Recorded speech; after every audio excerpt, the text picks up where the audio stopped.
Girlfriend cheated with my best friend and got pregnant but swore the baby was mine because we had a soul connection until DNA proved otherwise and he dumped her.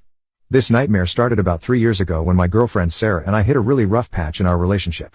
We'd been together for 5 years at that point and lived together for 2 years in this apartment we both loved. Sarah worked as a graphic designer and I'm a software developer, so we had pretty different work environments, but we usually got along great. The problem was that we'd been talking about getting married and starting a family, but we kept putting it off because of money and career stuff. Sarah really wanted kids and would get emotional every time one of our friends announced a pregnancy or had a baby shower.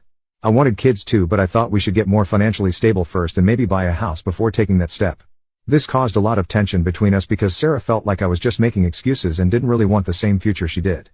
Around this time my best friend Marcus moved back to town after finishing his MBA program. Marcus and I had been tight since college and I was excited to have him back. He'd always been the more outgoing one between us and had done really well for himself with some startup investments. Sarah seemed excited to meet him too since I'd told her so many stories about our college days. Marcus started hanging out with us pretty regularly and Sarah really seemed to enjoy his company. He had all these stories about his time in business school and his travels and his entrepreneurial ventures that Sarah found fascinating. I was happy they got along because it's always nice when your partner and best friend click. But then I started noticing that Sarah would light up differently when Marcus was around. She'd dress up more when she knew he was coming over and she'd laugh extra hard at his jokes. When I'd try to join their conversations she'd sometimes act like I was interrupting something important.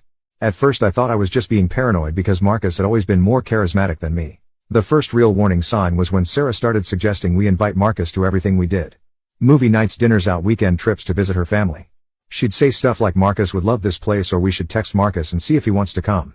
When I'd suggest we have some alone time she'd say I was being antisocial and that it was healthy for couples to have friends they both enjoyed spending time with. Things got worse when Sarah started working late more often, but then I'd see on social media that she'd been out getting drinks with Marcus. When I'd ask her about it she'd say they'd run into each other after work and grabbed a quick drink while talking about some business idea Marcus was pitching to her. She said Marcus thought her design skills could be valuable for his next startup and they were just exploring possibilities. Our relationship started falling apart pretty quickly after that. Sarah became distant and critical of everything I did.